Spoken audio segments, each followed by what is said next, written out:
when you turned that podium, and I was in the courtroom, it was like, man, it's on now. I mean, that was really a moment. I first want to ask you though, and I noticed this. I was sitting behind you guys, and I saw Christy, your wife, pull out her phone.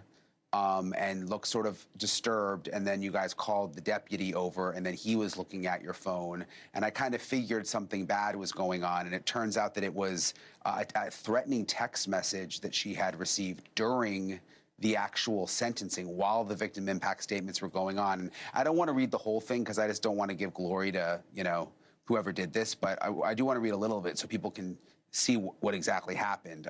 It says, sitting near you in court and watching you is a joke. You know that Bryan is innocent. Making threats to Bryan about getting raped in prison was very silly. I am in contact with a lot of serial killers, including BTK, and I've been put in contact with a wannabe serial killer who is in Moscow, Idaho, and I have given him your address. And I don't think people realize, Steve, that this is the kind of stuff that you and your family, and I'd imagine the other victims too, I mean, you guys have been having to deal with this for some time, but during the actual sentencing, what did you make of it?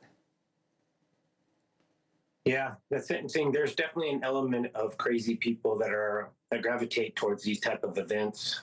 That's why I've always hoped that the court would use force and be very careful with all the voices that they're talking to, like, make sure that we're holding these people accountable and, be tough on them. So are they going to do an investigation? Again, I saw the deputy take Christie's phone. I mean, is there any way to trace and figure out who that was? I'd imagine it wasn't really someone in the courtroom. I guess it could be, but it seems like that part was probably just made up. Yeah, I think so as well. They just wanted to piggyback right off something she had said because it was live TV or slight delay close to live TV. And it was accurate, So we did pass it on to our lawyer, and he started working with the investigators, and they're definitely going to, or if they already haven't, tracked this person down, and they'll be held accountable. Just one less crazy person on the streets that try to find a family to harass. I doubt he's not around here. I've heard that he's in another state. Okay. Well, listen, you guys are the wrong family to try to mess with.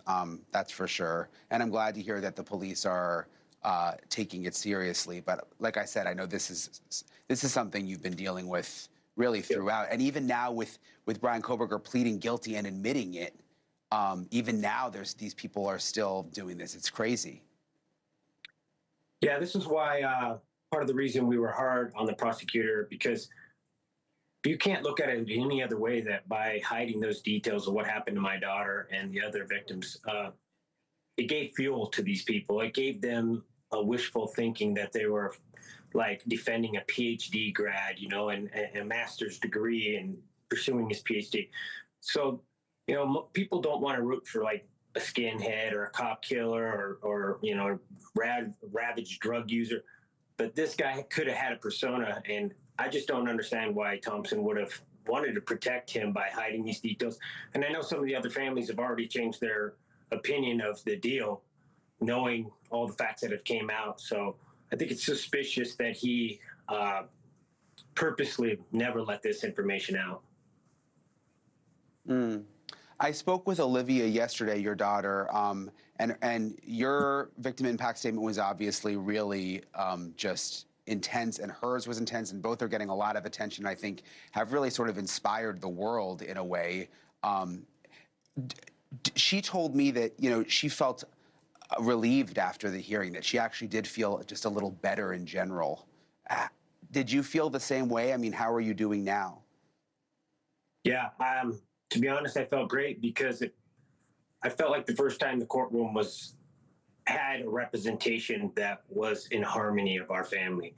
We're not going to sit there and honor a mass murderer and say that he can sit on his butt because he was honorable to the sword. He was honorable to the judge. Of course, he's going to be honorable to the judge. Judge is going to decide if he lives or die, but he wasn't honorable to us. And that's, if you're not there for the victims, then what's the reason at the courtroom, So for the first time, we set the tone, and we wanted to have some some power in that courtroom and dictate some things to him. So then he was just sitting there getting railed on.